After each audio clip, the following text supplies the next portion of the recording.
Let me clear my throat very well so that I can get ready for this voiceover, because to do a voiceover over the video that we made, it's not easy. I'm making 40 pieces of samosa, so that's the rule. That's why I'm just, adding a little bit of this and keeping this. Voila, so you've already known. So I'm making 40 packs of small chops, okay? So this is the samosa batter that I just made. I cover it up, allow the gluten to relax, and I started grinding my meat. I love to do this by myself because I don't know how hygienic outside there is. I chop my vegetables into tiny little pieces, the carrots, the spring onions, the green pepper, the onions, and this was the process of making it. So I added my spices, whatever spices that you prefer, it's okay. So I covered it up. The last thing that I did was to add my chopped carrots, the green peppers, and the spring onions. These are just the last thing that I add. Then mix them all up together, bring it down from the fire. Then it take one a little bit of Cameroon pepper. You can see that. This is the most amazing part of this. When I'm making small jobs for people, this is just the amazing part of it. I love to do my wraps by myself. Mess up these wraps, man. It down my spring rolls and my samosa.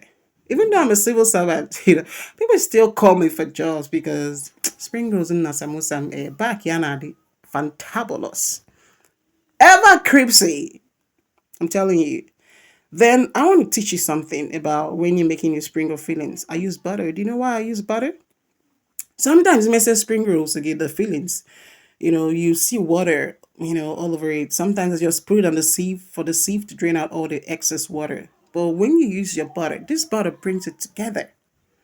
You wouldn't have any water inside of it. I'm telling you, it brings it together, like it makes it to be together. Ignore my son. He's the one screaming. You see? There's no water. There is no water at all. Now, this is the process where I'm making my spring roll sheets. This is the pan that I use for my spring roll wraps. It's different. When I want to use this, when I want to make this kind of spring rolls, like one spring roll, like one wrap, I cut it into two. Like it's going to be in a triangular form. Megafia, look at it here. So I'm done with this wrapping of the making of the spring roll wraps. Okay, so I'm cut toya into two like this. This is just how I love it. Like if I make like 20, wraps, I get 40 spring rolls out of it. I'm teaching you something. Okay, so this is how you're going to fold it. It's economical, so you don't have to get to say that no, you cannot charge very well when you, or rather when you charge people for jobs, you say that I'm not making profit from this. This is what you need to do. Make your spring roll wraps to be very light. It's more tasty and more delicious this way because it's going to be crispy. No, yeah, they want very tasty and delicious. This is the second teaching note. Let me tell you something about what I'm doing right now. I'm working something. If with this oil they go like conked, that's what I do. Yes, yeah, this thing now. I allow the oil to cool down, and the next thing I do is I put it into a container. I put it in my fridge. I don't mind the be outside. They be outside. That oil was sour. You wouldn't want the taste again.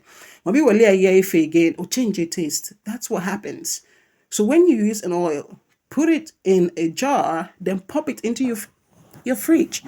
It keeps it fresh. It can never sour. You can enjoy a lot of fries and nothing is going to happen to it. So look at the aftermath of the job.